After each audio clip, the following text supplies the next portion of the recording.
what is again in the affirmative action or not.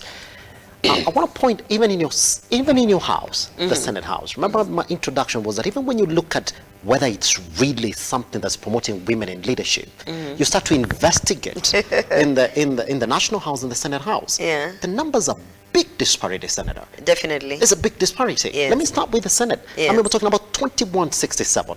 And guess what? And 2167 is 3 elected. It's 3 elected, yes. And the rest nominated. The rest are nominated. Yes. And guess what? You like to think that will be a motion that will be tabled and discussed heavily at the Senate, but it's not. Senator, Even if the motion is tabled and discussed, who's going to support it? no, the 21 who are in the Senate cannot vote. So even if we table it and we discuss it, we can't vote for it. So that's 21 lost votes. Actually, that's, sorry, because 3 are elected, 3 can vote. Yeah, 3 can vote. So the remaining, is it 18? Does it? 18 cannot vote. So that's 18 lost votes, even for a motion that is there to promote. So because nominated senators don't vote. They do not vote, isn't it? No, we don't have any powers in that house. So then when we're talking about advancements in issues like affirmative action, when in reality, the reality is no. Let me not say it's not again. It is again, because by virtue of even being in that house, it is a privilege, and it is the starting point of coming to the table. Maza. Yeah. Now we need to be intentional to interrogate why the affirmative action, after so many years, has not really churned out elected women members of parliament. You know, you have to ask yourself, every single time we nominate women to the county assemblies, to the National Assembly, to the Senate, how many of them in the next election cycle come back as elected leaders? A very basic statistics from last election, out of over 20, I think 21 maybe that were there, nominated members of parliament, both in the National Assembly and in the Senate. Yeah. Only one woman came back elected. So if we are actually being honest with ourselves, if we want to interrogate, it is like when you pump resources somewhere and you want to see the impact. You have to do an analysis of the return on investment. We are investing in nominating these women to these places so that it can serve as a springboard to get them elected.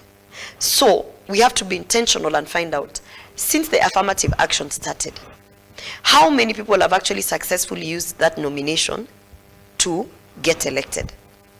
And if we count and find that the statistics are not making sense, we have to say this thing is not working. We have to be honest. We have to tell ourselves we are nominating people to the National Assembly, to the county assemblies, to the Senate. They are spending 5 years on that springboard that is supposed to elevate them to elective seats. They are not getting elected. So the formula is not working. Why isn't the formula working? So you come back and ask those who are there, why didn't you get elected? What happened? What did you do with your 5 years? What did you do?